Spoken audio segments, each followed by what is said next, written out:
los polos del polo en polarización inducida y resistividad 3D para la exploración de yacimientos mineralizados, proyecto ONX 5 Huarmey antes. Señor Grabado, durante la exposición de su trabajo, para el jurado que va a hacer algunas preguntas, luego hay una segunda parte donde quedan preguntas pendientes y finalmente el jurado va a entrar en deliberación de acuerdo con como usted ha venido explicando o ha desarrollado su presente tesis. Puede comenzar.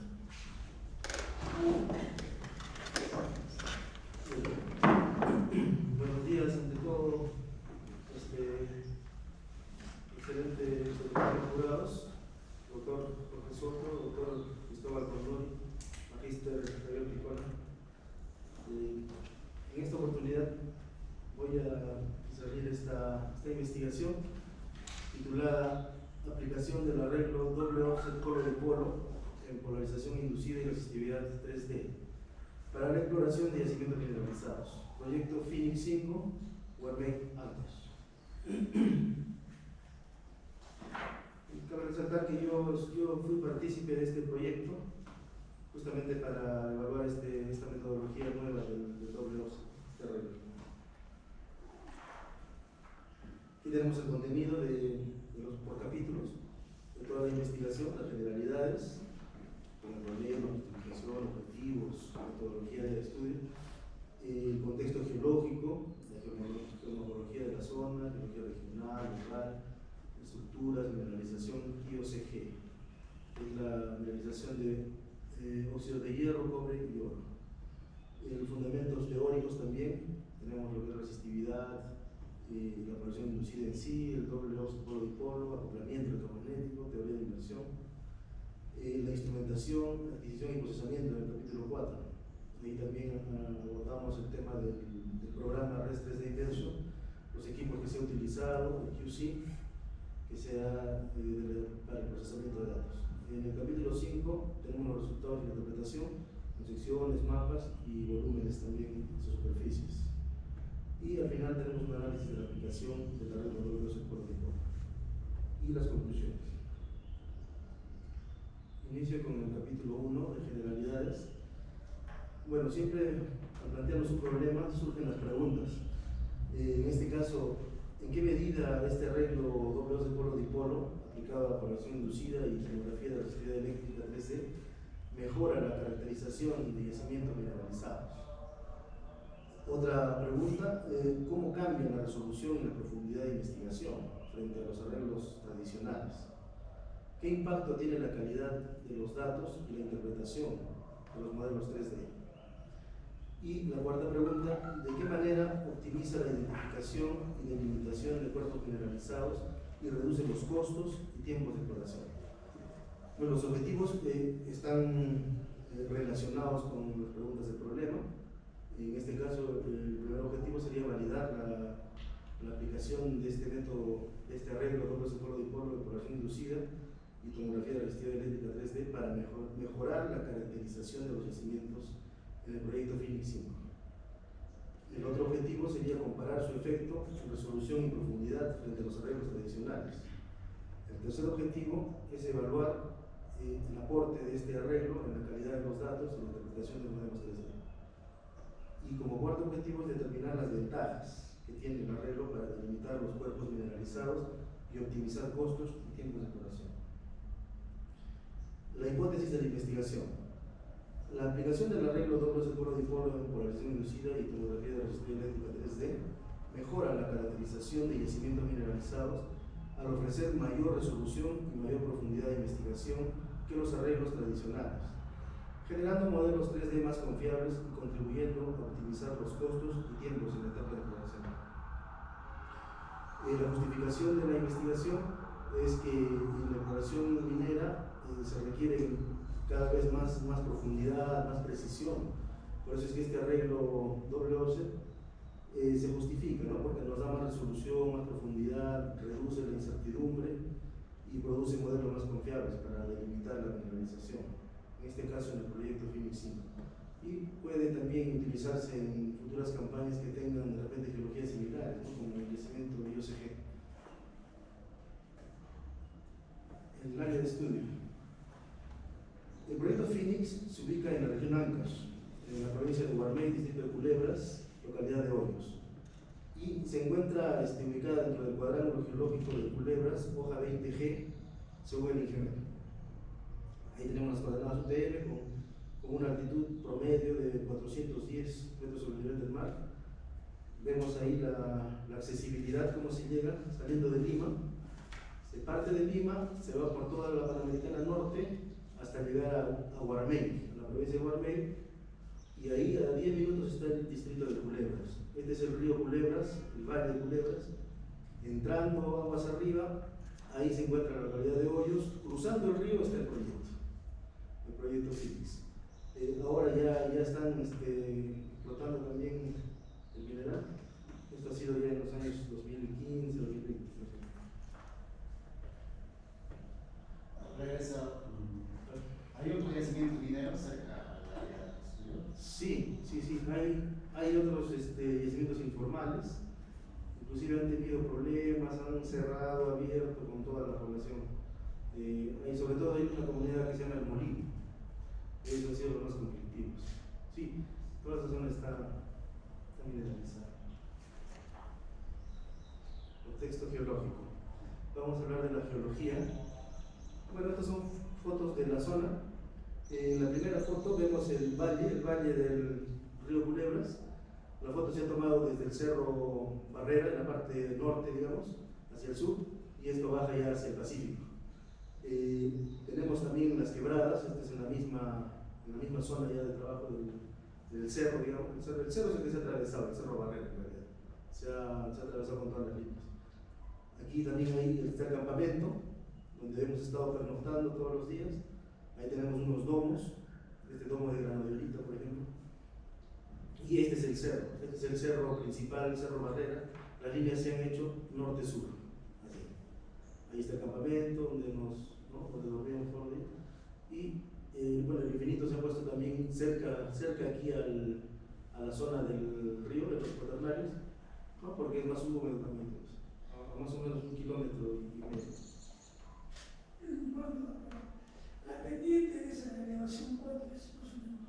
Estamos hablando de cerca de 250 a 300 metros de desnivel, desde el campamento hasta la parte alta del cerro Barrera. ¿Y el ángulo en relación a la superficie? El ángulo está aproximadamente, no es tan elevado, menos de 45 grados. Sí. Hemos estado subiendo todos los días. De todas maneras sí se demoraba un poco porque no es muy accesible, no hay accesos, pero sí por las partes altas, de ahí ya nos distribuíamos recién hasta la línea. Y de ahí bajamos para ambos lados, con los cables. ¿Los ratos tienen alguna dificultad con la topografía? Sí. La topografía siempre a veces ha sido un problema, más que todo para el personal, porque llevan los materiales de trabajo, no llevan los cables, las palas, los picos, los bidones de agua, sobre todo porque esta zona es un poco seca. No hay mucha humedad aquí en esta parte, en este cerro. Eso ha sido siempre un factor principal de la topografía. Pero en cuanto a la toma de datos, en la toma de datos, no mucho, porque una vez que está tendido todo el cable, ya el equipo no se mueve del punto. Se estaciona en una sola ubicación, que puede ser al inicio, medio, al final, porque los cables, como están interconectados, los cables de dipolo, el equipo puede ubicarse en cualquier lugar de la línea. Y una vez que queda ahí, y ahí nomás se toma todos los datos hasta finalizar. El que sí se mueve es la corriente. Los de corriente sí tienen que ver punto por punto. Después casi no hemos tenido mucho problema. Ya también la gente tiene gente del lugar que conoce la zona.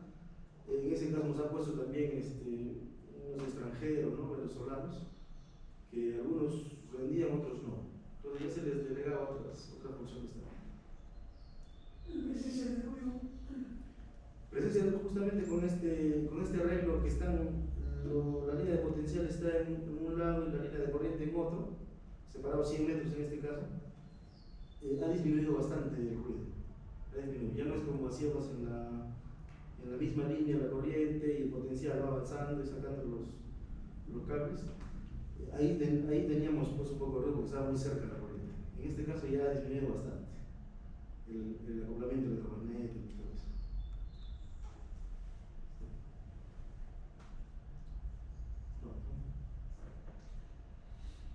La geología del área de estudio. Aquí está marcado de rojo la zona. Esta es la malla que hemos hecho. Y ahí se ve claramente estos tres colores, la diferenciación de geología, ¿no? Principal, este color verde que está aquí, que pertenece al grupo Casma, formación La Zorra, del Cretácico inferior. Ese es principal porque ahí se aloja justamente la andesita porfirítica. Esa andesita es la que alberga la mineralización, ¿no es cierto? Y acá vienen los intrusivos del batolito de la costa. Tenemos el gauro, la diorita, la tonalita, que pertenecen al batolito de la costa, ¿no? En ese contacto justamente es donde se ha dado la mineralización. Y como vemos, está prácticamente al lado occidental, ¿no? al oeste. Por eso es que las primeras líneas que tenemos son las que han salido con buenos resultados. En cambio, las últimas ya no ha habido mucha información buena, digamos, de cargabilidad sobre todo. ¿A qué tipo de yacimiento está asociado la mineralización? Según los estudios que han hecho ya, los geólogos han determinado que es una mineralización, un yacimiento tipo IOCG, que significa óxido de hierro, cobre y oro. Está en el mapa metallogenético del geocadmio, inclusive, ¿no? Toda esta zona 8. Justamente ahí está, ¿no? Este es el tipo de mineralización, el IOCG, óxido de hierro, cobre, oro, por sus siglas en inglés. Y este sistema justamente se caracteriza por eso, ¿no? Por tener presencia de cobre, oro, óxidos de hierro. Y también, bueno, son las alteraciones, bueno, rosódicas, actinolita. Justamente uno de los autores, Hakai, determinó que todo esto ha pertenecido al Cretácico inferior. Y esas son las formaciones que tenemos ahí, de la formación La Zorra y Junco, son del Cretácico inferior justamente. Por eso es que aquí, justo en esta parte, la franja 8, ahí es donde está el proyecto, pertenece a la franja de cobre, fierro y oro de IOCG, del Cretácico inferior. ¿No? Esta foto ha sido capturada del geocadmio. Estamos al público, ¿no? Y esa es la zona 8 del Cretácico inferior. Ya, ahora vamos a ver el tema teórico, el fundamento teórico. Hablamos de la resistividad y la conductividad. Primeramente, la resistividad es la medida de la capacidad de alguna materia para oponerse al flujo de la corriente, ¿no? Se controla por la temperatura, la salinidad, la humedad, la porosidad de la roca. Y la conductividad se produce de dos formas, ¿no? Por la conducción electrónica, cuando es los metales y minerales, que es lo que a nosotros nos concierne, o la conducción electrolítica, que es por el movimiento de iones en los fluidos ya del grado subterráneo. Aquí tenemos la figura, cuando está el agua dentro de la roca electrolítica, y cuando están ya los metales, los minerales, ya es la conducción electrónica. Tenemos también la tabla de resistividades, tanto conductividad como resistividad en la parte de abajo. Bueno, en nuestro caso tenemos temas de rocas ígneas, son intrusivas las que hemos visto en la geología.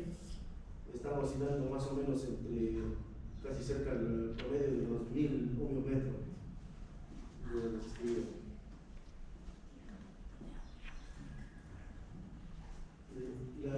La ley que gobierna justamente estos campos eléctricos del subsuelo y la corriente es la ley de Ohm.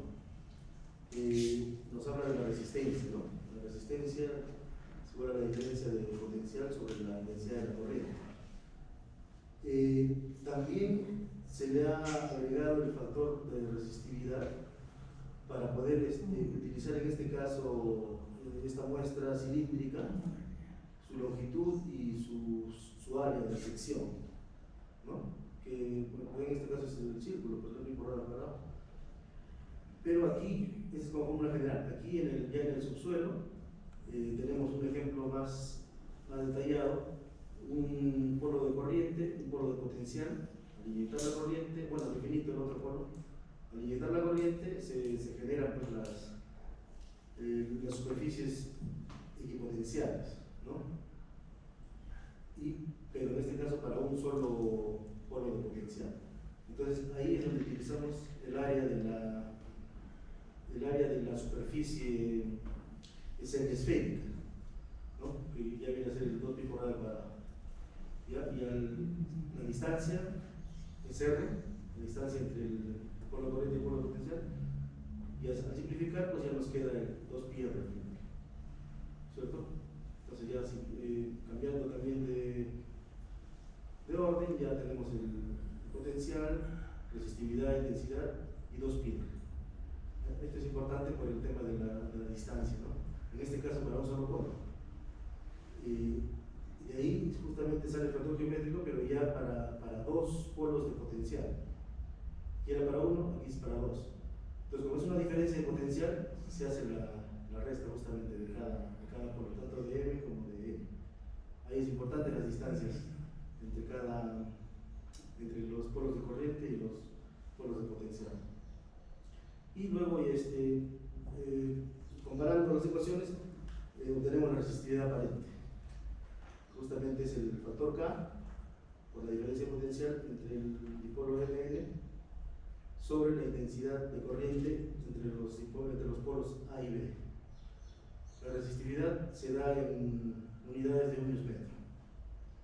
Aquí tenemos la representación general de la corriente A a la corriente B. Por convención fluye la corriente de positivo a negativo, y tenemos aquí la diferencia de potencial entre los polos M y N, ¿no? Las punteadas son las superficies equipotenciales y la corriente son las líneas continuas. ¿Cómo determina ohmio metro?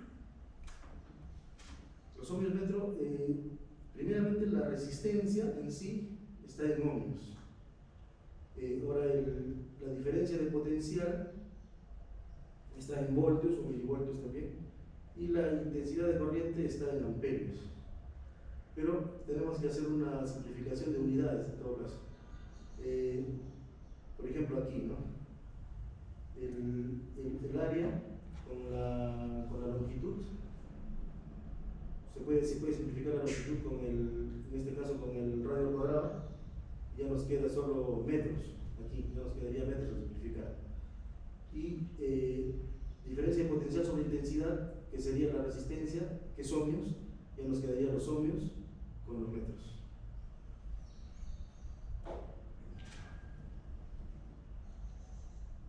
Acá tenemos el factor geométrico para los arreglos conocidos, ¿no? Como Weyler, ya con la fórmula anterior se calcula de acuerdo a las distancias que utiliza. En este caso las distancias AAA, por ejemplo, se utilizan en la ecuación anterior que hemos visto del factor geométrico, se reemplaza y simplificando ya nos queda un factor conocido, ¿no? En este caso 2 pi. Ahora en nuestro caso estamos utilizando una variante del polo dipolo. Este sería nuestro factor geométrico si fuera polo dipolo, pero al usar nosotros el offset, ya en una línea está el Mn, el potencial, y en otra línea está la corriente. Entonces, al utilizar esta diferencia, este offset, este desplazamiento B, sacamos simplemente de punto A hacia el punto medio de Mn, trazamos una línea y ya por Pitágoras, por el teorema de Pitágoras, nos va a salir la distancia. Justamente en la siguiente lámina vamos a mostrar eso. Por ejemplo, aquí está la raíz cuadrada, ¿no? Por Pitágoras. Y ya simplificando todo, nos va a salir la siguiente lámina, lo voy a explicar mejor. Déjame todo aquí. Ahí está. Entonces, tenemos aquí la corriente A, B está en el infinito, tenemos los polos de potencial, Mn, están en líneas separadas, como dijimos, línea de potencial y línea de corriente. Entonces, la distancia entre AM y AN se calcula por Pitágoras, porque esta distancia sí es conocida para nosotros. 90 grados es conocida. Tenemos el N, inclusive el factor N, el espaciamiento entre MN que es A, factor N cuántas veces se repite A en esta distancia, y con eso sacamos al cuadrado, N al cuadrado más este B al cuadrado nos va a dar la distancia AN. Lo mismo con AN, entonces ya al tener las dos distancias podemos simplificarlas aquí. B como está en el infinito, 1 sobre el infinito ya pues es 0, ¿no es cierto? Vamos eliminando, nos queda 1 sobre AM, ya tenemos AM, 1 sobre AN, tenemos AN, y entonces ya nos quedaría la fórmula así. Queda con raíz cuadrada y todo eso, pero está comprobada. Yo le he hecho los cálculos con los datos reales y lo que vote el equipo sale con los cálculos que se pueden hacer en el Excel inclusive. Y de ahí también obtenemos la resistividad aparente, pues, ¿no? Reemplazando K, el K que ya tenemos, reemplazamos y ya nos da esta resistividad para cada dato.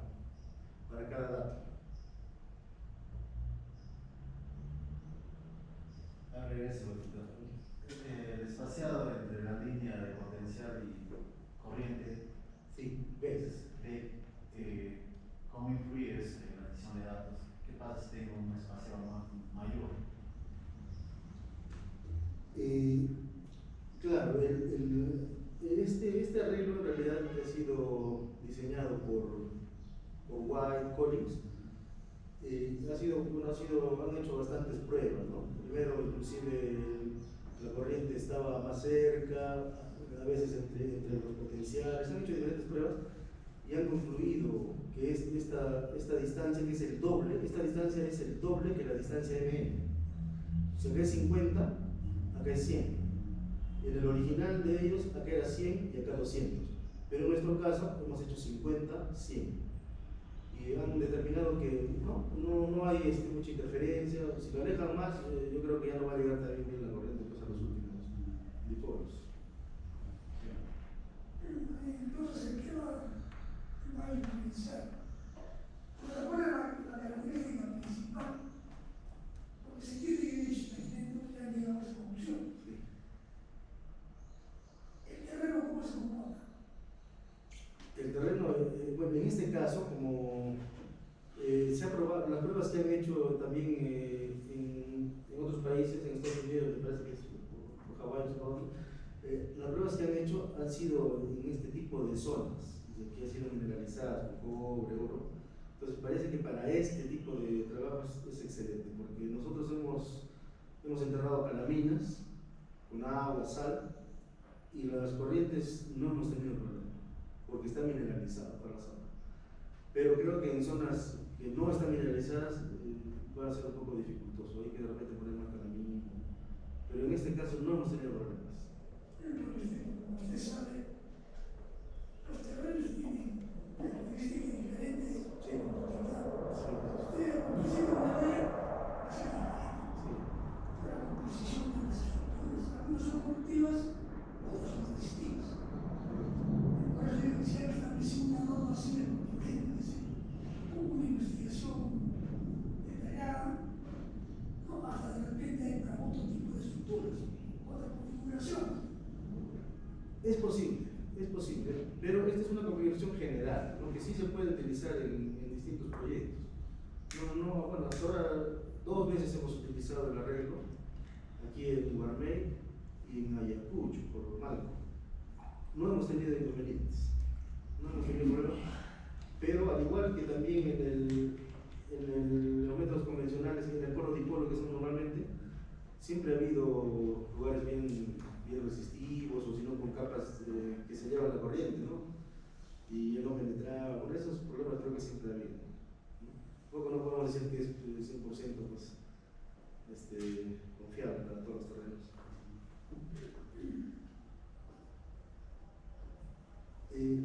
El tema de la pseudosección. Normalmente en el polo dipolo sacamos la pseudosección del punto de corriente hacia el punto medio del dipolo de la diferencia potencial de MN. Entonces, con 45 grados hacia abajo, por convención, se saca la profundidad, la pseudo profundidad en este caso, que viene a ser prácticamente la mitad de la distancia entre A y el punto medio de MN. En este caso, 75 metros. Y ahí está la fórmula, ¿no? una fórmula ya que se puede calcular fácilmente. Es la mitad, 45 horas 45 y ya sale todo por Pitágoras. Normalmente esta es la configuración del polo-dipolo, pero al utilizar este offset polo-dipolo, tenemos el punto de corriente aquí que está más alejado inclusive de la línea de potencial. La línea de potencial termina ahí, pero la corriente sale inclusive más, ¿no? En este caso 400 metros más a cada lado. Ese punto, con todos los dipolos de potencial, saca datos. En este caso son 16 dipolos. De cada punto de corriente vamos a sacar 16 datos. El dato inicial, por ejemplo, es justamente entre este punto y este punto, la mitad, que viene a ser en la gráfica el de acá, aparece en la mitad, justo en el centro de la línea central entre la línea de corriente y la línea de potencial. Ahí va a aparecer la pseudosección, no encima de cada línea, como antes, ¿no? Como hacíamos antes. Va a salir justo a la mitad. Y su representación, justamente por estas alas que se han extendido, tiene esta forma, una forma un poco caprichosa, pero nos da más profundidad. Nos da más profundidad, resolución más lateral. Entonces, por eso, ¿no? Por eso es que entonces, de cada punto de corriente vamos a sacar 16 datos, de todos los puntos. Por eso que la corriente se mueve y los dipolos se quedan fijos, los de potencial. El equipo puede estar en cualquier lugar cerca de la línea. En nuestro caso, bueno, en las zonas más accesibles, pues, ahora estamos al inicio, en medio. Y ahí se va formando, en este caso, esta línea sería la que se forma en todos los 16 dipolos. Acá tenemos 16 puntos para el primer punto, para el segundo punto, tercero, cuarto, y así se va llenando toda la solución. Y los finales también son los estelares.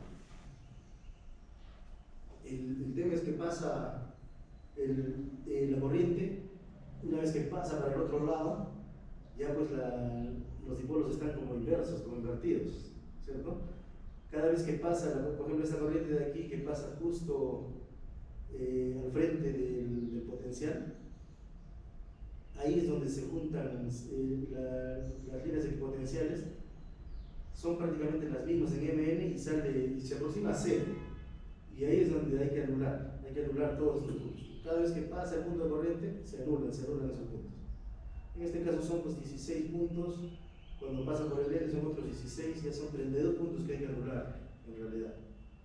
Eso ya sistemáticamente en el oasis, ¿no?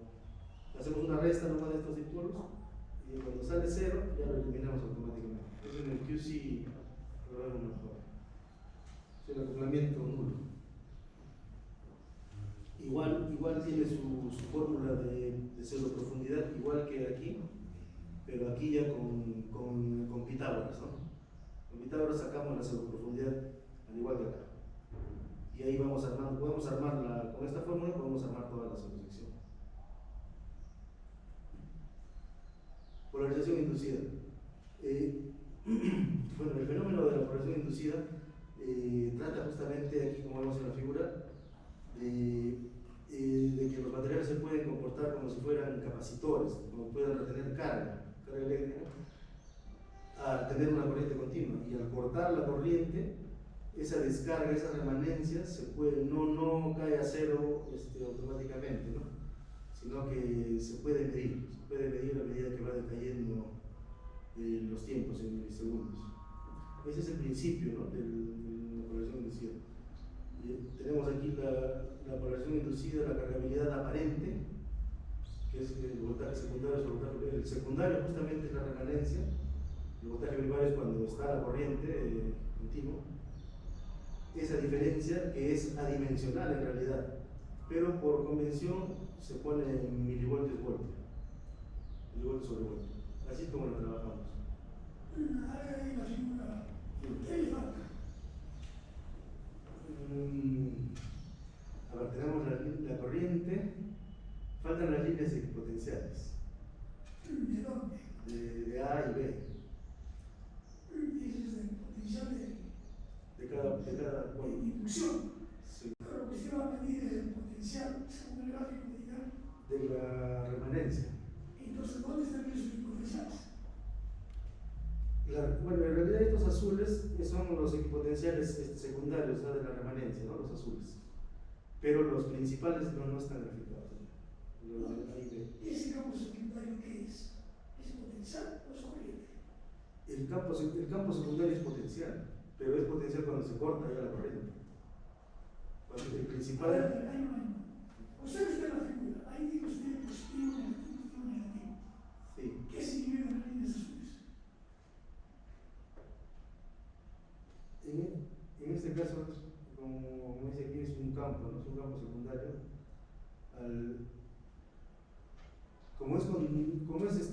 Depende del material, ¿no? Cuando es conductivo, la corriente puede fluir normalmente, pero si no, también lo rodea, ¿no? Lo rodea cuando es resistivo. Lo rodea, muy bien, está bien utilizado. ¿Qué es lo que me rodea? La corriente. La corriente. Entonces, las líneas azules, ¿qué son? En este caso, debería ser corriente. No, es corriente. No es que debe ser, es corriente. Es corriente. Sí. Por eso decía, entonces, ¿dónde están los equipotenciales ahí? ¿Dónde deben estar? Porque ahí no están. No está. ¿Dónde deben estar? Los equipotenciales son perpendiculares a la corriente. Correcto, entonces, ¿dónde deben estar en la figura? Deberían estar. Por eso digo, ¿qué es lo que le falta? Le faltan. Los equipotenciales. Le faltan los equipotenciales. ¿Dónde? Perpendicular a la corriente debe ser.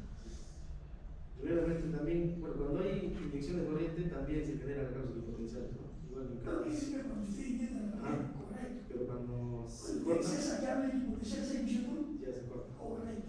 ¿Dónde están los equipotenciales cuando se corta la corriente? Los equipotenciales es como ya quedaría como una remanencia, ¿no? Ya son mínimos. Sí, pero ¿dónde están? ¿Dónde se generan?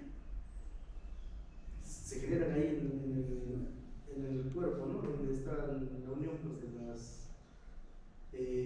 Donde se genera el efecto justamente de IP. En el cuerpo que se ha cargado. A ver, muéstrame qué parte del cuerpo.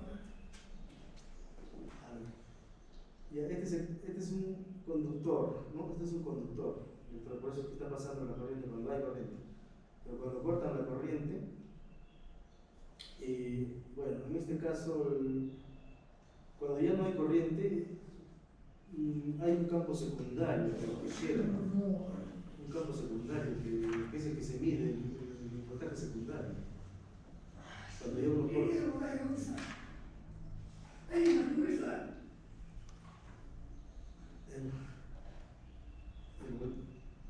Ya, es el que se mide acá en mm. A ver, para que se dé cuenta mejor. ¿Cómo es el potencial instrumental natural? Ya. O mejor dicho, el fenómeno electroquímico. Cuando no hay inyección de corriente. No hay inyección de corriente, pero hay un campo. Sí. Correcto. Entonces, ¿cómo funciona eso? Ahorita ahí que hay corriente. Podemos medir El fenómeno electroquímico. Sí.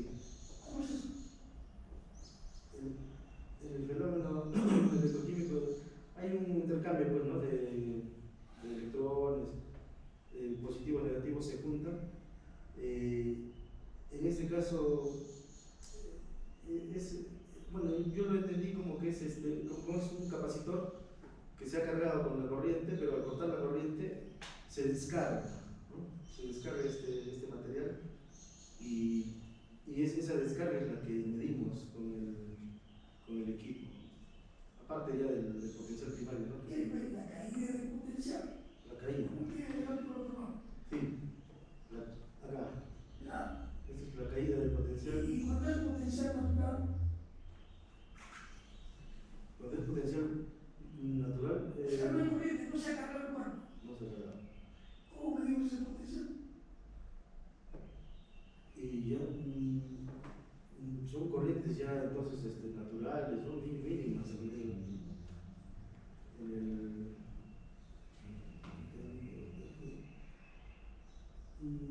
no, cuando ya no hay corrientes, no hay, mejor dicho, inducción de corriente, se mide en un campo natural, ¿no? Un campo natural, eso se puede medir inclusive con un multímetro.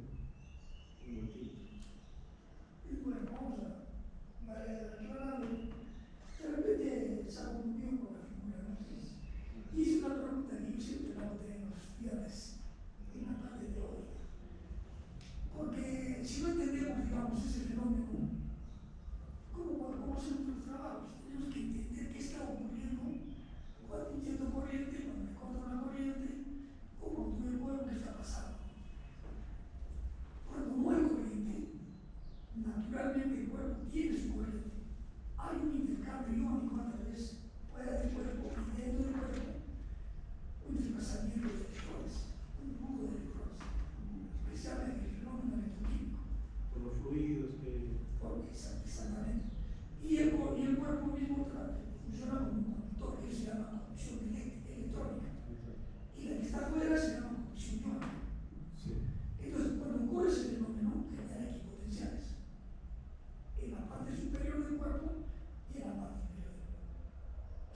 positivo y negativo genera equipotencial. Entonces, estamos en Por eso yo me decía, doctor, ¿qué le falta a la figura? los Los equipotenciales. equipotenciales. Y preguntaba dónde.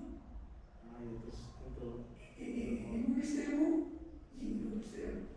Donde se produce el intercambio de. Es como que estuviera entrando una corriente, es casi lo mismo, no va a ver. Pero naturalmente, ¿no? Naturalmente, la interpretación naturalmente. Entonces, ¿qué pasa? Cuando el cuerpo se carga, continúa por la corriente que hizo y le corto la corriente, el cuerpo comienza a descargarse. Y esa es la curva que tiene allá. Sí. Caída de potencial. Decae. Y dice que no llega a cero. ¿Por qué no llega a cero? No llega a cero porque cae. No desaparece en sí, ¿no? Cae lentamente. Está bien, cae, no llega a cero. Pero ¿por qué no llega a cero? ¿Por qué no llega a cero? Porque tiene su potencial natural. Continúa. O sea, el cuerpo tiene su potencial natural. Claro, aparte se Por acaba eso no llega a cero. el otro y continúa, el natural queda, ¿no? Claro, y que queda el potencial, por eso no llega a cero. Ok, correcto. Claro, por eso la curva nunca se junta con la, Correcto. con la X. Con la X. Muy bien, sí. Ya. Aquí justamente está esta caída de la curva de caimiento con los valores que hemos utilizado. Aquí hemos utilizado, por ejemplo, 240 milisegundos de retardo y hemos utilizado 10 ventanas aritméticas de 160 milisegundos cada una. Entonces ya aquí se ha recreado, ¿no? Cada tiempo sumado más 160 más 160, total 1840. No es necesario que llegue al pulso de los 2 segundos, puede ser menos, no hay ningún problema, ¿no? Eso ya depende, pero esta es la configuración clásica, digamos, que tienen los equipos. No es bueno también variarla mucho porque yo recuerdo que en otras empresas hemos variado los valores, pero al hacer nuevos estudios en la misma zona van a diferir los datos. Tienen que tener la misma configuración, si es aritmético se tiene que hacer con aritmético realmente para poder comparar los datos. Si ya le cambiamos los valores de tiempo, inclusive hasta los pulsos del transmisor, ya los valores así hagamos las repeticiones, no va a salir bueno. Por eso más que todo, no están llegando ya a un estándar inclusive de toma de datos y ese aritmético parece que no ha tenido un problema. En este caso está el aritmético de 10 ventanas, 160 milisegundos y el retardo de 240. Y como te dice, esto nunca va a chocar, ¿no? Nunca va a llegar a ser. Por el campo natural. Sí, perfecto. Bueno, ahí están justamente los mecanismos de la polarización, la que usted mencionó, la de membrana y la de electrónica, ¿no? La de grano. Justamente la de grano es donde está pues ya el mineral en sí y se forma justamente esas interacciones, ¿no? Electroquímicas. Ahí hay minerales conductores, por eso es que se llama de grano también. En cambio, en la polarización de membrana ya es sobre todo cuando hay arcilla, por eso las arcillas también cargan bastante, ¿no? Cuando hacemos la polarización. Igual se forman las capas, ¿no? De cationes, aniones, y también se produce el fenómeno de la polarización inducida como si fuera un capacitor. ¿No? La profundidad, también bueno, pseudoprofundidad y profundidad, también como hemos visto en la pseudosección, se puede inferir, ¿no? Al menos en este caso nos dice casi la mitad del 50% entre A y B, la distancia entre A y B, más o menos la distancia al 50% de la corriente, más o menos nos va a dar la mitad entre A y B, ¿no? O sea, la corriente, los flujos de corriente que tenemos aquí, el 50% de intensidad, digamos, de la corriente, más o menos nos va a dar la profundidad media entre A y B. Eso es lo que nos dice esta figura, ¿no es cierto? Y es una pseudo profundidad en realidad, no es todavía la iluminación. Y al aumentar el espaciamiento, bueno, se crece la profundidad también de la sección. Y aquí también tiene unas curvas de densidad. Matemáticamente no se cumple. No, es pseudo porque es muy difícil, ¿no? Acá tenemos que suponer que la Tierra es homogénea, ¿no? Que es como algo ideal, pues. Pero no es homogéneo. No es homogéneo. Pero ya nos da una idea, ¿no? Pero después ya con la inversión, entonces. Es isotrópico. Isotrópico, sí, correcto. Ya, esta es la geometría del arreglo doble polo-dipolo. Estas líneas azules son las líneas de corriente y las verdes son las líneas de potencial. Se ha trabajado por setups. Dos líneas de potencial y una de corriente es un setup. Otra vez aquí dos líneas de potencial y una de corriente es otro setup, y dos líneas de potencial y una de corriente son los tres setups. Se ha trabajado así tres setups. Una vez que hemos preparado estas tres líneas, en un día se preparan las tres, al siguiente día se hace la lectura y el recojo de la misma. Entonces 2 días nos ha tomado prácticamente hacer todo este setup. Ya instalando calaminas, tendiendo cables, todo eso es en un día, y en el segundo día solo pura lecturas y recojo. Entonces son como 6 días que nos ha tomado. Bueno, y un día por ahí de repente que ha habido de retraso, y también para los primeros días para atender el infinito y las charlas de inducción inicial. Son aproximadamente 10 días que ha tomado hacer todo este estudio. Y ya con la topografía también un poco agreste. O sea, tenés que preparar el terreno. Sí. Palas, picos, agua, sal, bidones. Y los venezolanos que no son muy activos para trabajar, ¿no? Un poquito, no les gusta mucho el trabajo. Pero igual, han apoyado bien, hay que estar ahí mirando.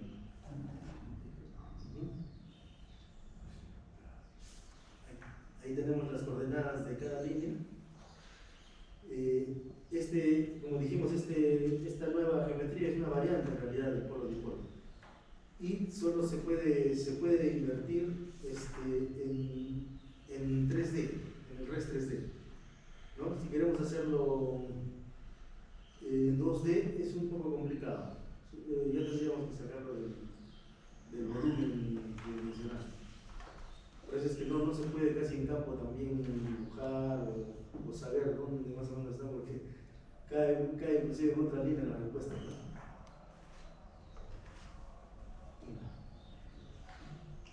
Ya. En el tema del procesamiento, este es lo que les comentaba del acoplamiento nulo. Cada vez que pasa la corriente al frente de un potencial, es como si el potencial fuera el mismo para ambos polos de potencial. Entonces se cumple que tiende a cero el potencial. Ahí es donde nosotros eliminamos todos esos puntos donde pasa la corriente frente justo al M o frente al N, que son 16 y 32 en realidad, 32 datos que ya eliminamos automáticamente. Eso lo han definido los autores en realidad del método, ¿no? Este acoplamiento nulo. Entonces, el acoplamiento ya sabemos son señales parásitas que superponen al voltaje medido y distorsionan los resultados, sobre todo el IP, ¿verdad? Entonces el arreglo polo-dipolo reduce, al separar ya las líneas ya estamos reduciendo ya el acoplamiento. Y también aún así ocurren estos artefactos, digamos artificios, cuando pasa la corriente justo frente a los potenciales. Simplemente con una resta entre MN, hemos mejor dicho, entre A y M, y después entre A y N. Al restar, cada vez que nos sale 0, es que están en la misma posición, frente a frente. Hemos hecho ahí el cálculo, y ya nos ha salido 0, y nos hemos eliminado. Hemos eliminado todas las líneas, toda la fila en realidad, para que quede la data más limpia. Esta comparación lo han hecho los autores de esta geometría, del doble OC. Es una comparación algo sintética, digamos. Tenemos ahí dos prismas esta es la sensibilidad del dipolo-dipolo, por ejemplo, con el offset, polo-dipolo. La sensibilidad no penetra mucho, digamos, en este caso hasta 400 metros, acá más de 600, ¿no? La sensibilidad a los datos. Entonces es más confiable por eso este método. Tenemos más profundidad, tenemos datos también confiables. Aquí podemos llegar más profundo, pero no hay confiabilidad a los datos. Aquí, por ejemplo, han enterrado dos prismas. Tenemos el offset arriba y abajo el dipolo-dipolo. En el offset tenemos confiabilidad, ¿no? Confiabilidad de valores altos. Acá ya se pierden la mitad, no, ya se pierden las respuestas, ¿no? Las respuestas que tenemos, en este caso son las respuestas de IP. Ya se pierden, acá tenemos respuestas hasta más de 600 metros.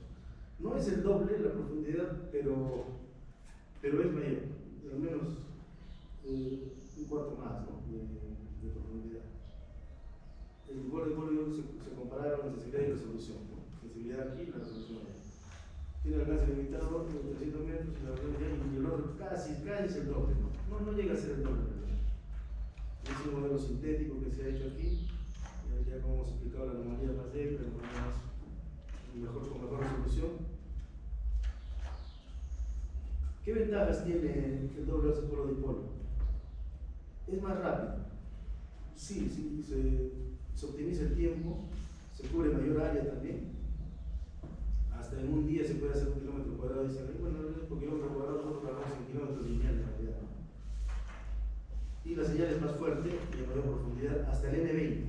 Normalmente en el polo-dipolo, en el dipolo-dipolo utilizamos hasta el N6 o 8, pero el N20 ya han comprobado ellos que nos da mayor profundidad y las respuestas son buenas, ¿no? Las caídas también son buenas, ahí una verdad, la sensibilidad también es uniforme entre las líneas. ¿Qué desventajas tiene? Sí tiene desventajas también. Puede generar anomalías en los bordes laterales.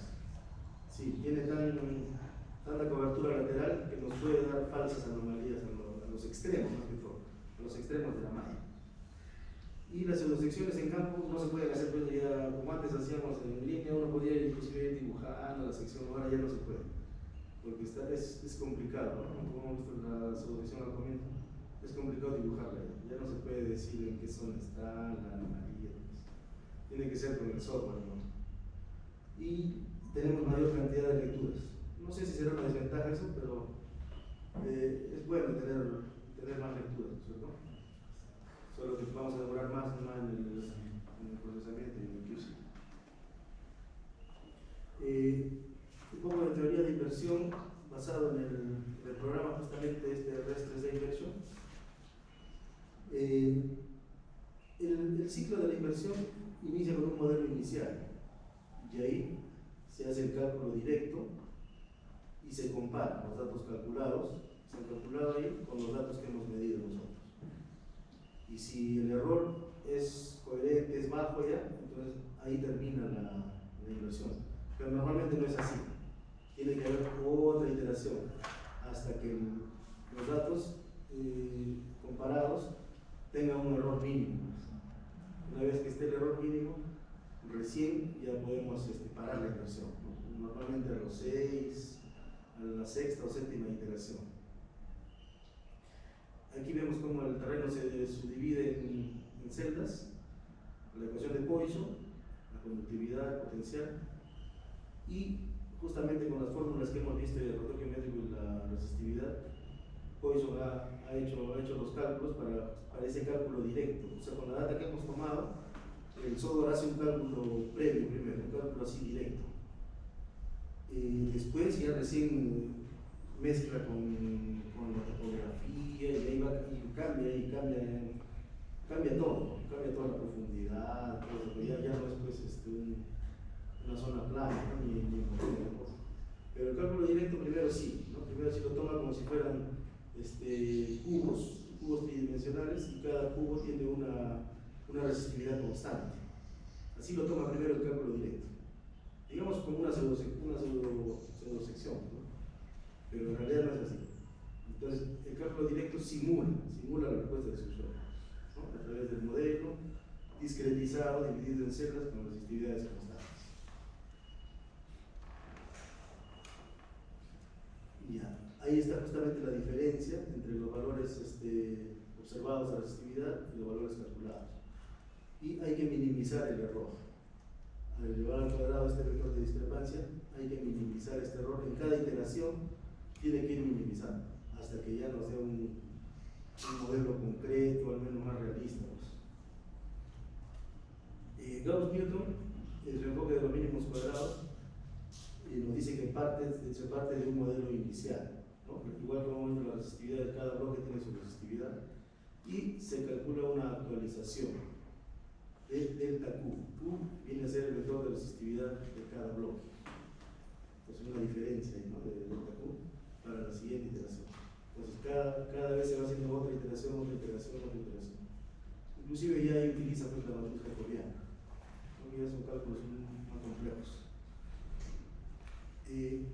McQuarrie y Levenberg modificaron el enfoque de Gauss-Newton, lo mejoraron, mejor dicho, añadiendo el suavizado. Ya, en este caso de la matriz F, basada en C, en una constante, para la continuidad entre las celdas, y ahí determinó McQuarrie la norma L2 y L1. L2 para más suavizado y L1 para una inversión más robusta. Esto está en el software, se puede escoger qué tipo de suavizado queremos darle al modelo.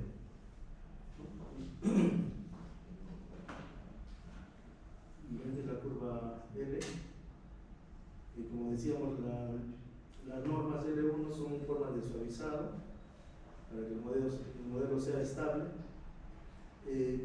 Con L2 el programa fuerza prácticamente cualquier cambio entre las celdas vecinas, ¿no?, las celdas que están juntas, y el resultado es más liso, más suavizado. En cambio con el L1 los cambios son los cambios grandes, el castigo, el cambio de los cambios mayores los minimiza, ¿no? Los minimiza más. Es una inversión robusta lo que hace el L1. Y el modelo queda más bloqueado, o sea, en bloques, ¿no? ¿Con cuántas interacciones está corregida el modelo? El modelo ha sido con 7. Sobre todo en la resistividad, porque la cargabilidad en la tercera y la segunda iteración ya estaba con error mínimo.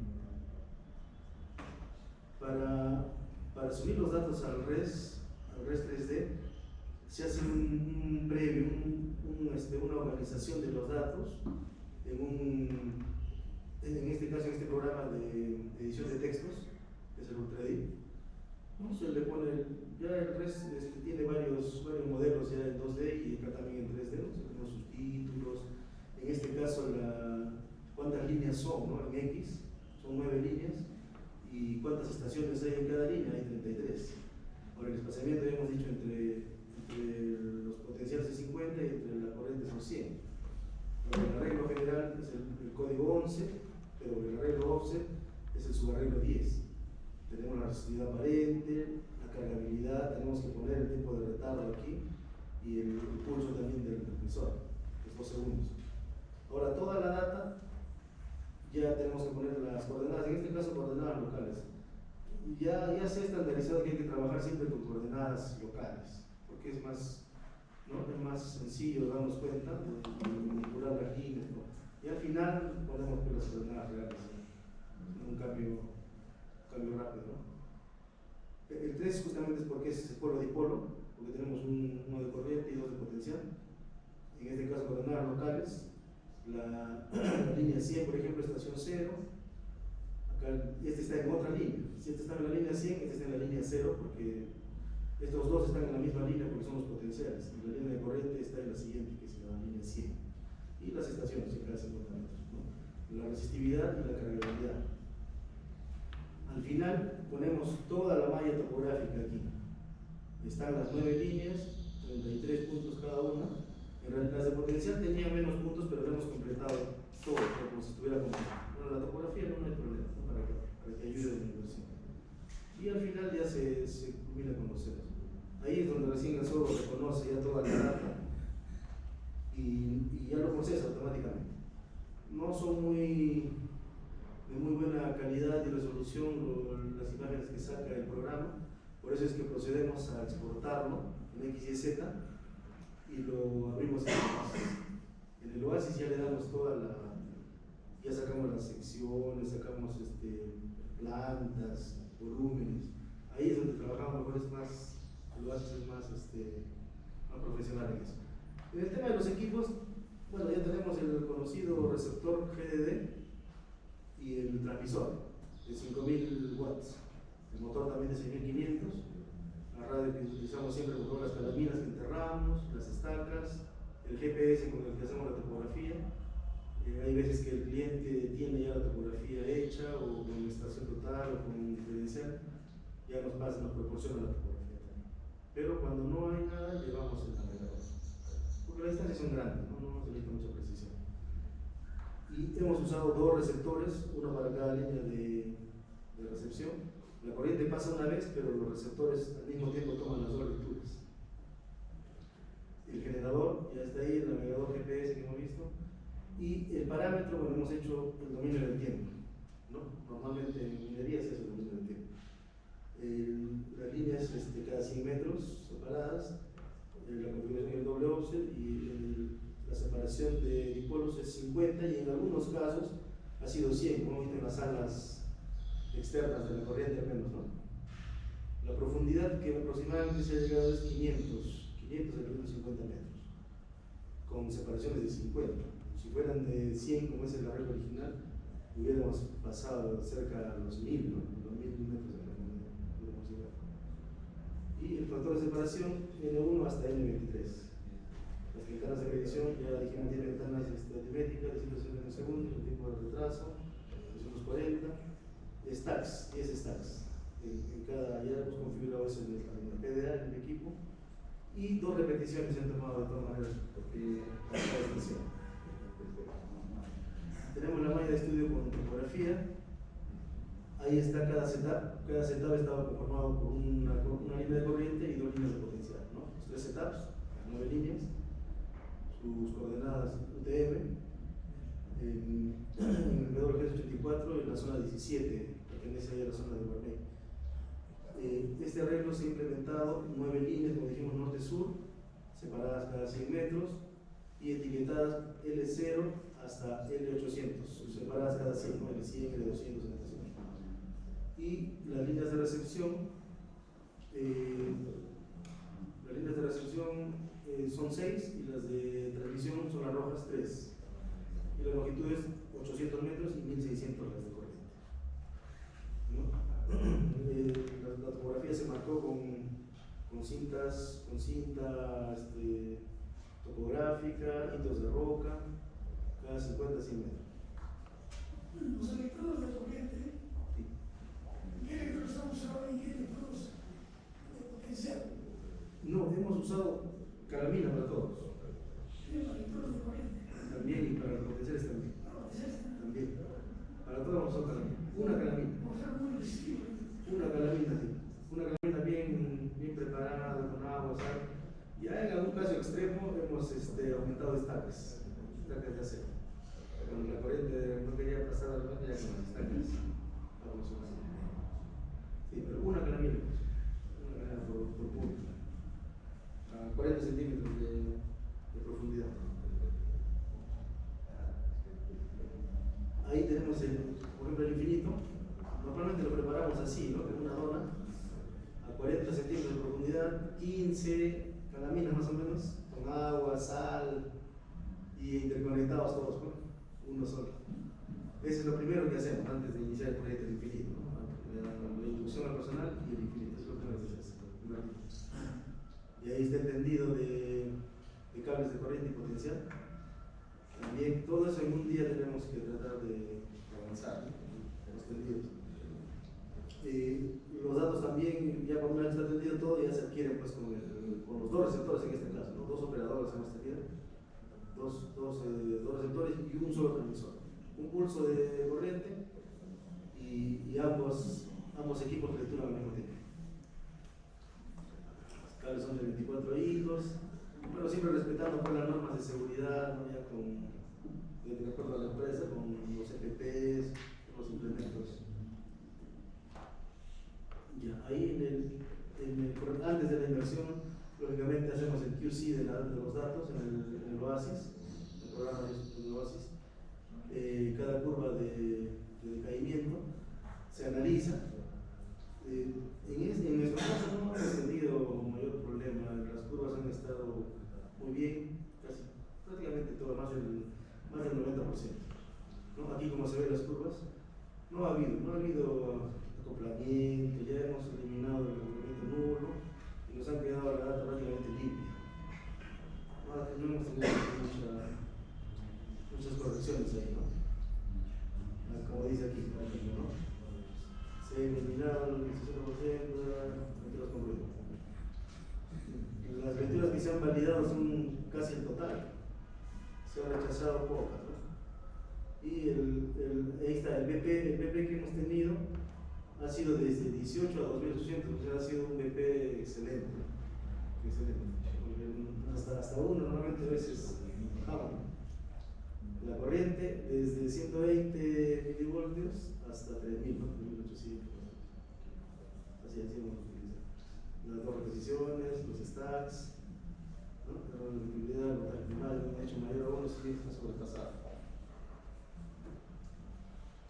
Los resultados. Ya en el Oasis se han generado ya las secciones aquí de la primera línea, la línea 0. Las tres primeras líneas más o menos son donde está la zona del contacto, la zona interesante. Entonces, aquí por ejemplo en la cargabilidad tenemos dos zonas importantes, ¿no? Dos anomalías. Aquí se ve otra anomalía más profunda. No la hemos marcado porque todavía nos falta información aquí, pero si hubiéramos utilizado los métodos convencionales, hubiéramos llegado hasta aquí nomás, ¿no? Ni siquiera ya lo hubiéramos tocado la nueva anomalía que está debajo. Pero esta anomalía, según la sensibilidad, tenemos datos confiables, ¿no? Sensibilidad alta.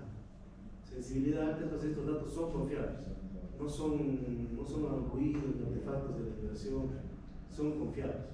Por eso que hemos dibujado también la sección de sensibilidad que nos ha dado el programa de inversión, estos datos de sensibilidad, ya se han verificado en el Oasis. Y la resistividad, ahí se ve claramente el contacto. Claramente el contacto de los volcánicos sedimentarios, o sea, el grupo Casma, la Zorra, Junco, y los intrusivos del monolito de la costa. Ahí se ve claramente. Y ahí está pues la mineralización de estos contactos. ¿Cierto? Ahí tenemos los valores altos de cargabilidad de realidad. Y también los intrusivos tienen resistividades moderadas a altas. Ajá. Y tenemos aquí la línea, justamente es la línea inicial, la línea 0, que se ha realizado. La siguiente línea, igual, continúa la anomalía, continúa la resistividad también, el cambio metodológico también se sigue notando y la sensibilidad también es alta, es confiable la sensibilidad. Inclusive en la parte baja la sensibilidad no es baja, es media, ¿no? Es una sensibilidad media que es también confiable. De repente estas zonas de acá no ha habido muchos cambios bruscos, no ha habido altas cargabilidades, digamos, por eso es que están con baja sensibilidad, pero eso no significa que los datos estén mal, solo que la sensibilidad es baja. Igual en la siguiente línea, como vemos aquí, la tercera ya, del setup, ya se mantiene, ya se va perdiendo la otra anomalía, ¿no? Ya nos queda una prácticamente, pero la de abajo sigue dura. Igual tenemos se mantiene el contacto metodológico entre los volcánicos y los intrusivos. Y la sensibilidad sigue buena, los datos son confiables. Y aquí también, ¿no? Datos intermedios de sensibilidad. En la tercera línea, ya como que se va perdiendo ya. No es la tercera, es la cuarta línea, perdón. En la cuarta línea ya se va perdiendo ya las anomalías. o se van desplazando. Ahorita lo vamos a ver en planta, se está desplazando. Acá tenemos sur-norte, se está yendo como hacia el sureste, hacia el sureste. Y bueno, la resistividad sí continúa todavía, tiene que nota el contacto y la sensibilidad, ¿no? Pero ya las anomalías iniciales como que se están desplazando, ¿no? Ya no están en la posición original, se van desplazando hacia el sur. Ya, aquí tenemos la primera planta que está, esta primera es hasta los 400 metros. Las plantas las hemos puesto por altitudes, no por profundidad. Entonces esta es la más alta, ¿no? Que está, digamos, la parte más, por eso es que está un poco, digamos, los picos del cerro está agarrando. En la más alta, ahí tenemos las tres líneas, se ve la anomalía, ¿no? de cargabilidad. Y aquí vemos el contacto de resistividad, ¿no? Como dijimos, de los volcánicos con los intrusivos. Los intrusivos justamente están yendo de acá de la costa. Y la sensibilidad también nos refleja que son sensibilidades altas y los datos por eso son confiables. Sobre todo en las tres primeras líneas, ¿no? Que es donde vemos la anomalía. A medida que vamos bajando de altitud a 300 metros sobre el nivel del mar, en este caso 100 metros más abajo, ¿no? En la otra a 400, 100 metros más abajo, continúa la anomalía. Si estamos hablando de 100 metros, ya es un buen volumen. Continúa la anomalía aquí, la resistividad se sigue notando el cambio litológico y la sensibilidad, tenemos sensibilidades medias a altas, ¿no? Lo que nos dice que todavía es confiable la anomalía a 100 metros más abajo. Si seguimos bajando, la anomalía todavía se mantiene. Entonces tenemos ya 200 metros, de los 400 a 200 metros más abajo. 200 metros, seguimos con el contacto aquí litológico. Y la sensibilidad, bueno, que es intermedia, ¿eh? Pero sí, sigue siendo confiable todavía, a los 200 metros sobre el nivel del mar. Si bajamos 100 metros más, todavía nos queda la anomalía. Entonces esta anomalía está profundizando, ¿no? Está profundizando bastante. Tenemos igual la resistividad y pues la planta de la sensibilidad, que igual nos indica ya valores medios. Cada vez de repente ya a medida que va profundizando más, la sensibilidad también ya no es muy alta, entonces los valores también como que ya no son muy confiables, ¿no? Porque estamos también ya más profundo. Ya este es a 0 metros ya, a 0 sobre el nivel del mar, o sea, casi 400, un poco más de profundidad, digamos. Todavía se queda un remanente aquí de la anomalía, e inclusive la sensibilidad es alta. Entonces, puede ser que haya una anomalía, ¿no? Al fondo profundo. ¿Sí? Tenemos el voxel de cargabilidad. Ya, este es el modelo que nos da el programa REST 3D y lo hemos procesado en el OASIS también. Tenemos aquí ya la topografía, las líneas, las 9 líneas, y tenemos X y Y, ¿no? Las líneas están en dirección norte-sur, en Y, justamente. Y estas son las primeras tres que dijimos. Ahí está la anomalía profunda, como hemos visto. Profundiza, prácticamente sigue, ¿no? Queda abierto en realidad la anomalía. Y son valores, no son valores pequeños, no son valores altos de cargabilidad. Están relacionados justamente ahí con este yacimiento, pues, de cobre y oro. Y pirita también hay. El voxel de resistividad, también ahí lo vemos, el contacto se ve como refleja con los colores. Igual los valores altos de los intrusivos y medios de los volcánicos. Hemos también graficado unas superficies ya con valores fijos de cargabilidad desde 10 hasta 25 milivoltios golpe. Estas son las primeras anomalías que vimos en las secciones, las más grandes, pero vemos que profundiza, ¿no? La otra se desplaza, no cae de forma vertical, se va desplazando y profundiza y queda abierta inclusive. Esta sí es la resistividad, se ve anomalía. largo, ancho. Allá, eso lo podemos ver aquí, sí, aquí está. Aquí lo podemos ver, por ejemplo, estos son cada 906, cada 400 metros está. Y acá tenemos más 400, cerca de 500 a más de largo. Y esto sí es 150 más o menos, porque estaría en línea de 150 aproximadamente, bueno, en esta altitud. Pero si vamos a esta de acá, por ejemplo, acá ya tenemos más de 200 metros de ancho, ¿no? Y la anomalía es casi 800 metros de longitud. Es un depósito grande. Un depósito grande, ¿no? Por eso que ahí también la comunidad está en pelea, ¿no? El futuro de la empresa. Sí. Ya haciendo un análisis más o menos de lo que hemos conversado del arreglo, doble óxido polo dipolo, se ha validado que estructuralmente pertenece al yacimiento de óxido de hierro, cobre y oro. Y hablando de la sensibilidad es continua, amplia y uniforme. Por tanto, los datos son confiables. La alta sensibilidad coincide con las principales anomalías reales. No son ruido, ¿no? Hay alta sensibilidad con altas anomalías de IP, las podemos inferir como reales. La cobertura superior a los arreglos convencionales, sí, normalmente son 400 metros y con este arreglo hasta 600 metros en medio. La cobertura lateral y hasta 600 metros de profundidad también, ¿sabes? No solo profundidad, sino lateralmente también, ¿cierto? En comparación con el dipolo, que llega menos.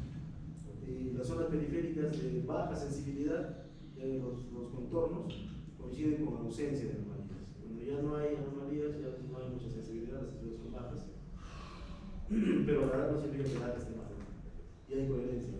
¿Qué ventajas tenemos? Mayor sensibilidad 3D, mayor profundidad, mejor discriminación de los cuerpos enterrados, más densidad de datos, mayor eficiencia y costo efectiva y menor acoplamiento electromagnético al tener la separación entre el líquido.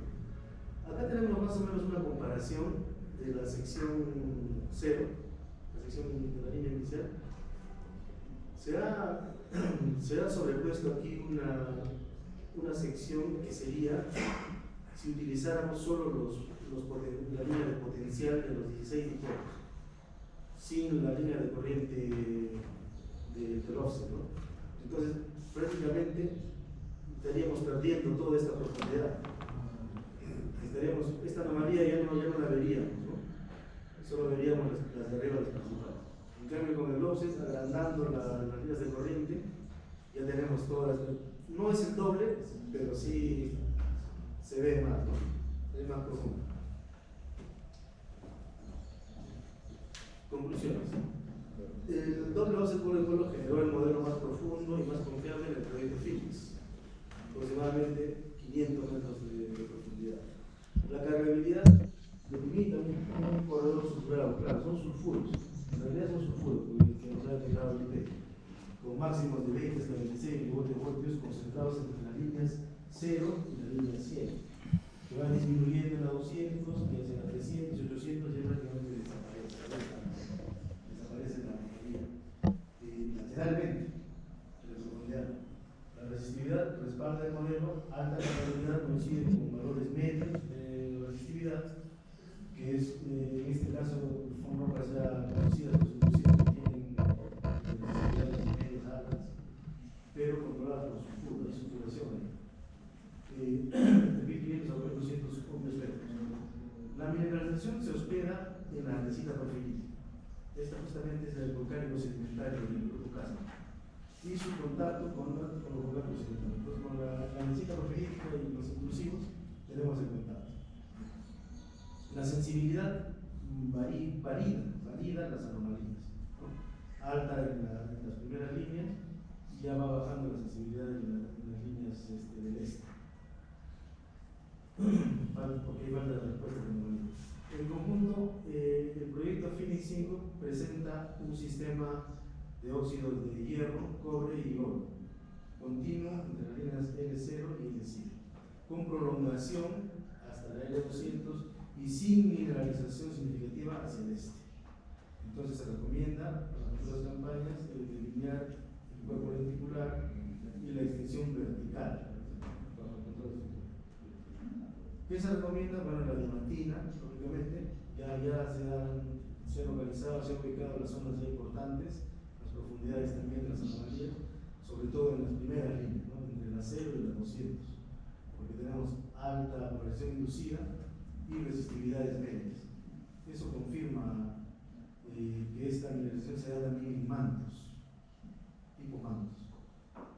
Hay que extender la grilla lógicamente hacia el oeste, porque ahí es donde está la mayor respuesta, siguiendo el rumbo oeste-noroeste, este-sureste, para posible prolongación del sistema fuera del límite que tenemos ahora. Hay que aumentar la densidad de líneas del corredor L0 al L100 y 200 para mejorar la resolución lateral. Integrar la geofísica con la perforación, petrografía, geoquímica, y en conjunto ya puedes tener los testigos también, ¿no? Tener un modelo más realista. Hay que adoptar este arreglo doble seguro dipolo como un estándar en futuras campañas alrededores, sobre todo de la zona, ¿no? De Finicino. Alrededores se puede utilizar la misma metodología para obtener también resultados ahí adelante. Porque toda la zona parece que estuviera mineralizada.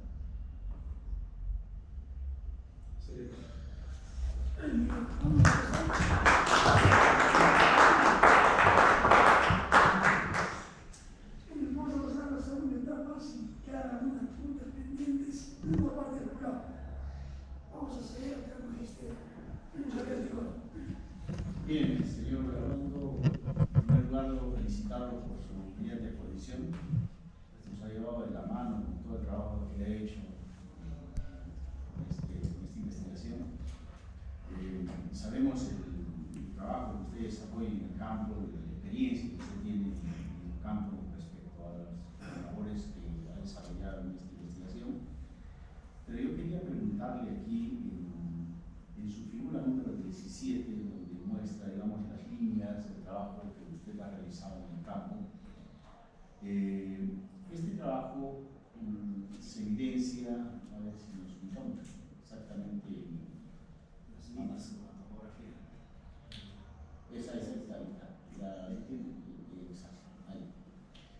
Usted está mostrando ahí un gráfico que pareciera que fuese, digamos, hecho en laboratorio, ¿no?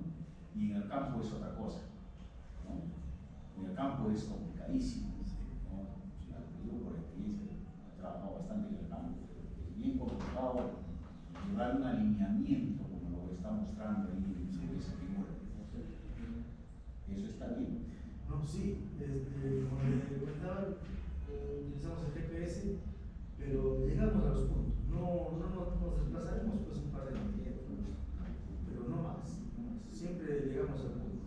Ya se demoran un poco más a veces, hacen huellas también para estar bien, pero sí, tratamos, claro, en este caso esto está superpuesto a la topografía, pero normalmente está con todas sus altitudes, todo. Esencialmente en la primera línea azul, ¿no? Porque ahí atraviesa, digamos, zonas altas, sí, complejas. Y nosotros al principio de la campaña siempre acompañamos, porque se preparan las líneas, tenemos que ir junto con todo, porque tampoco no conocen la metodología los trabajadores, hay que enseñarles a plantar la calamina, hay que ubicar el punto GPS, el tendido, todo, tenemos que ir hasta el... ¿Y usted ha evidenciado esos puntos en su campo? Sí, claro que sí, claro que sí. Eso es importante porque en realidad yo le puedo enseñar a un obrero que me ponga un punto y te digo, me llevas a ese punto y le colocas la calamina y él te puede dar un dato que puede estar... Sí, no, nosotros ya por la experiencia que tenemos, hemos llegado a la conclusión de que gran parte del levantamiento es la preparación de las líneas. Si las líneas están bien preparadas, bien ubicadas, el resto ya fluye en la toma de datos. Sí. Por eso es que nosotros vamos siempre acompañando a... Ahora, respecto a su figura número 11, usted muestra la pseudosección la segunda sección de esta.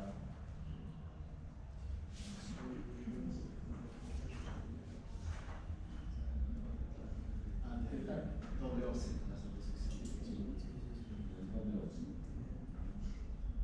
Un poco más. Más. 16. Ya, ahí, en la figura del lado izquierdo, estamos observando que sí, efectivamente, el arreglo que ustedes han utilizado pues evidencia, digamos, una amplitud hacia los extremos y una mayor profundidad, pero también se evidencia, digamos, que los puntos que nosotros estamos adquiriendo ahí pareciera que tuvieran menos, menos resolución, ¿no? Y también se va formando, como usted ve ahí, una especie de una zona donde efectivamente no hay información, de esa parte de ahí. Sí. Y cuando se ha hecho la interpolación de los datos, ustedes en esa zona han logrado identificar una zona de continuidad de lo que se llama de la estructura que evidentemente está, digamos, que es la anomalía principal. Sí. ¿No sería un efecto ese fenómeno? Eso podría ser, pero ya con los datos de sensibilidad que tenemos, la sensibilidad es media. Hemos visto acá que la sensibilidad es intermedia, no es baja, ¿no? Entonces, esos datos nos da una confiabilidad. La sensibilidad nos da una confianza de que la data está bien. Por ejemplo, aquí la sensibilidad es alta, no es la mayor, pero aquí es intermedia. No es todavía muy baja como para descartar. Está dentro de los rangos. Está todavía sí. Esa era mi preocupación, porque podemos estar indicando de que ese es el futuro de la empresa cuando de pronto puede ser un error que se está Es que haciendo. justamente tiene más amplitud lateral, ¿no? Entonces, esto de aquí no solo llega ahí, en realidad su rango llega hasta por acá, y del otro lado también. Entonces, ya lo que quedaría ya sería más o menos lo mismo, ¿no? Porque eso lo han diseñado en realidad por los. Claro, sí, entendemos que han hecho muchas pruebas respecto a poder identificar eso, ¿no? Y justamente han ahondado más en el tema de la sensibilidad. O sea, si la sensibilidad está bien aquí, está intermedia, alta, entonces los valores todavía son confiables. Excelente, en realidad esperemos que así sea el futuro de la empresa. Sí. En realidad la geofísica esté dando buenos resultados para que la empresa salga adelante, ¿no? Sí, Creo que felicitaciones, señor Gabón. Eso es todo. La doctora Cristóbal tiene la duda. Gracias, doctor. Muy bien, señor Royce, también felicitarte por el trabajo que has realizado, ¿no? Ha sido unos años de experiencia que has plasmado en este trabajo. Sabemos nosotros, porque te conocemos la experiencia que tienes en la adquisición de datos en el campo de la física, ¿no? Entonces, has mostrado dominio de tema, conoces, has participado directamente en la adquisición de datos, todo eso se evalúa, ¿no? En una sustentación. Y te has atrevido, ¿no?, a mostrar un nuevo método, ¿no?, un nuevo método de configuración de adquisición de datos. Has demostrado ahí, ¿no?, su potencial, que no es comúnmente aplicado, ¿no?, actualmente, ¿no? Sí es cierto, ya el método ha sido desarrollado hace años, y que al parecer funciona bastante bien para ambientes geológicos con contactos litológicos, ¿no?, presencia de mineral, ¿no? Entonces, yo creo que esto puede ser una buena alternativa, ¿no?, para que se pueda aplicar en futuros prospectos de exploración minera, ¿no? Y se está evidenciando, ¿no?, sus limitaciones, ventajas de este método, ¿no? Y de verdad felicito por eso, que es un trabajo diferente a lo tradicional que normalmente traen aquí, lo que es realizar, pues aplicando métodos tradicionales. Y es lo que nosotros buscamos, esperamos, ¿no?, de los egresados, que traigan algo de innovación, algo de aporte un valor agregado, ¿no?, a la investigación, ¿no? Entonces, yo tengo algunas preguntas directamente con el método.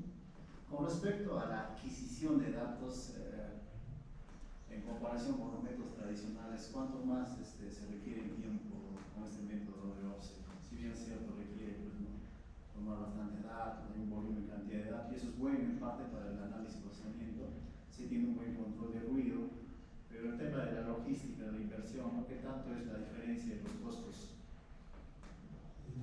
El tema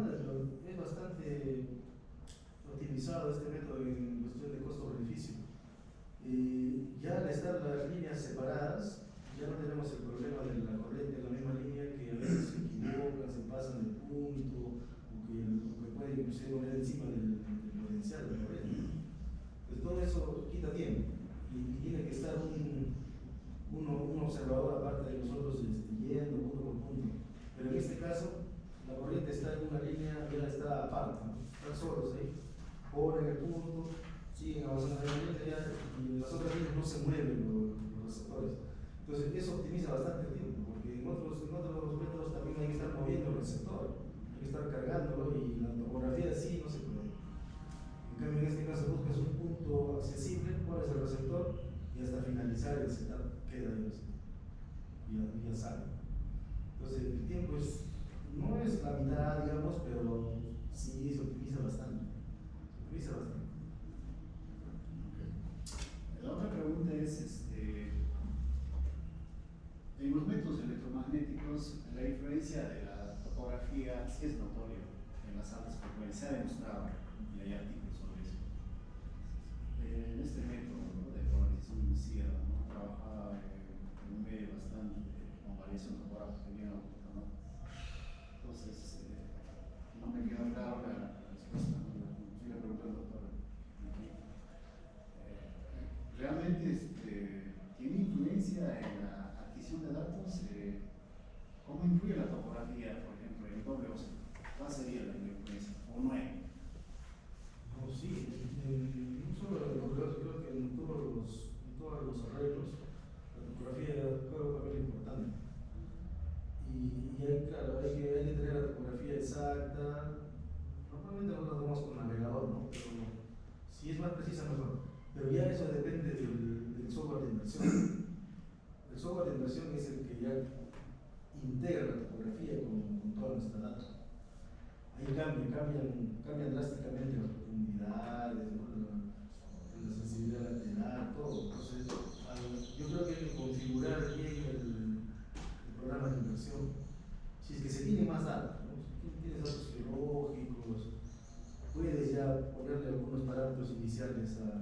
Pues nosotros lo que hemos hecho, digamos, la celda la hemos partido en dos, ¿no? El half cell, la mitad de la celda, eso se le ha puesto como parámetro inicial primero, para que haya más robusta sea la inversión. Pero eso yo más que todo creo que depende del paquete de inversión, porque la toma de datos está bien realizada, está bien hecho.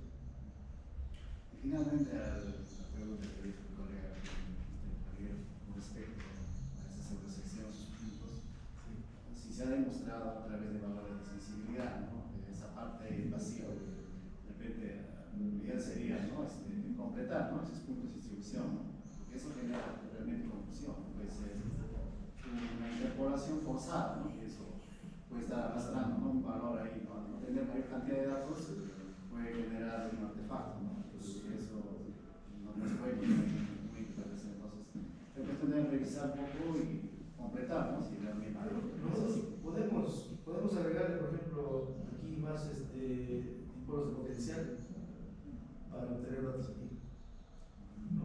Claro, sí se puede, porque inclusive ya hemos llevado la energía como está, ¿no?, en la teoría, pero sí tenemos más cable para poder hacer más, para agrandar más el potencial, porque la corriente es la que se agranda hasta 1600, pero el potencial se queda aquí, en 1200. Pero podemos ponerle más potencial, inclusive esto puede salir también más denso, ¿no?, si la data cambia. O sea, sí la podemos, creo, modificar. Yo creo que eso se puede explicar bien, porque en realidad las secciones 2D que has mostrado son casi rectángulos, ¿no?, perfectos, ¿no? Aquí la configuración es diferente, ¿no? Eso, ten cuidado, ¿no?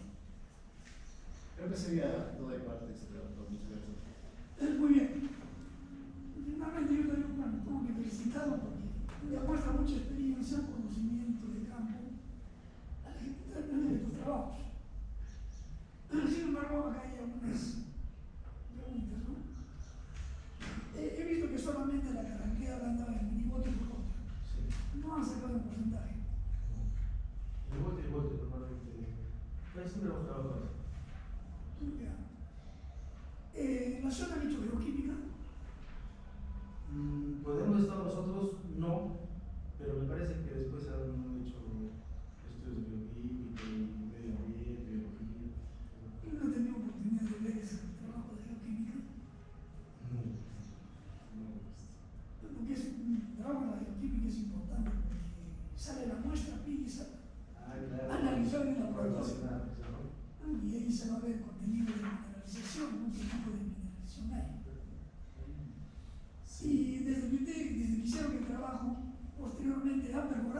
preparado. ¿Has preparado? Sí. Resultados. He visto, hay una tesis de, no sé si se llama, que justo en la misma, es que esta zona de Guarmey está dividida en varios números, o sea, Fénix 5, que es como hemos hecho, Fénix 6, Fénix 2, así. Entonces, justo de este Fénix 5 hay una tesis de preparación de geología.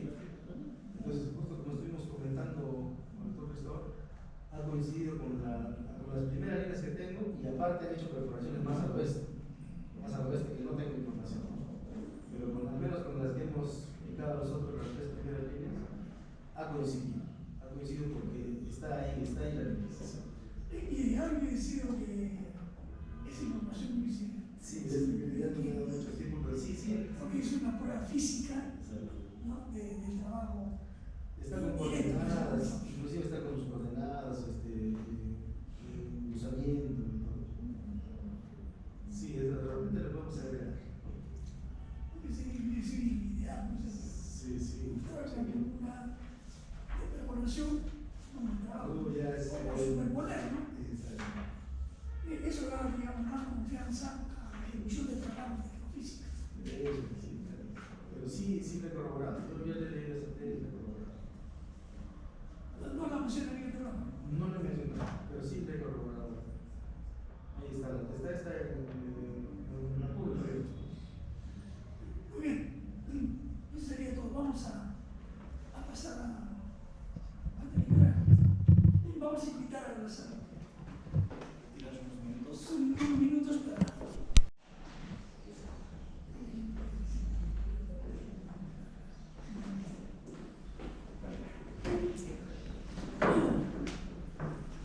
Atención, por favor, vamos a dar. Muy bien, vamos a poner de pie. Nuevamente, buenos días, público, señor Redondo. Se va a dar a conocer los resultados de la deliberación de la terna de jurados, siendo las 11:40 del 20 de enero de 2026. El jurado evaluador, conformado por presidente, doctor Jorge Aurelio Soto Vázquez, secretario, magíster Javier Roberto Ticona Paucara, integrante, doctor Cristóbal Condori Quispe.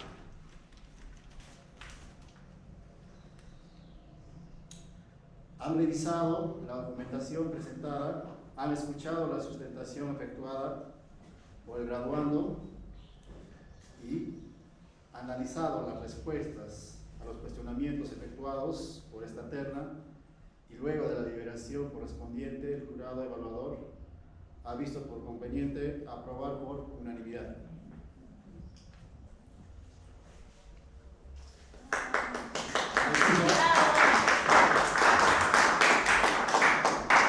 Señor graduando, reciba usted las felicitaciones del jurado evaluador y en lo propio lo instamos a desarrollar su labor profesional y académica con el mayor esfuerzo y rigurosidad, para con ello dejar muy en alto el prestigio de nuestra universidad y también para satisfacción propia de sus seres queridos. Felicitaciones.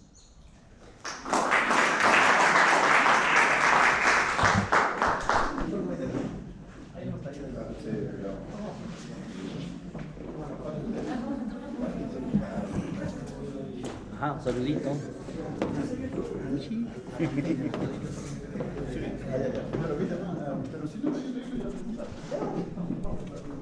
Bueno, es un amigo, siempre lo conocí a Boris.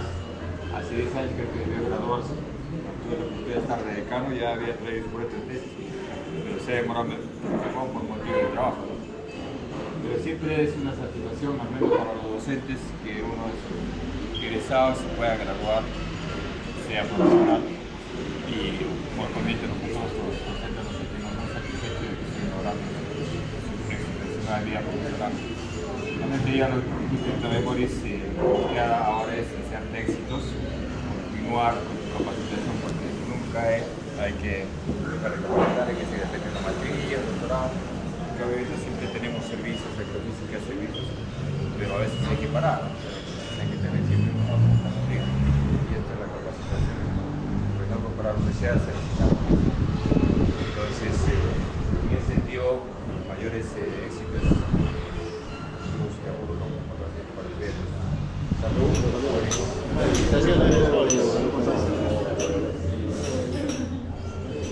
Salud. Salud.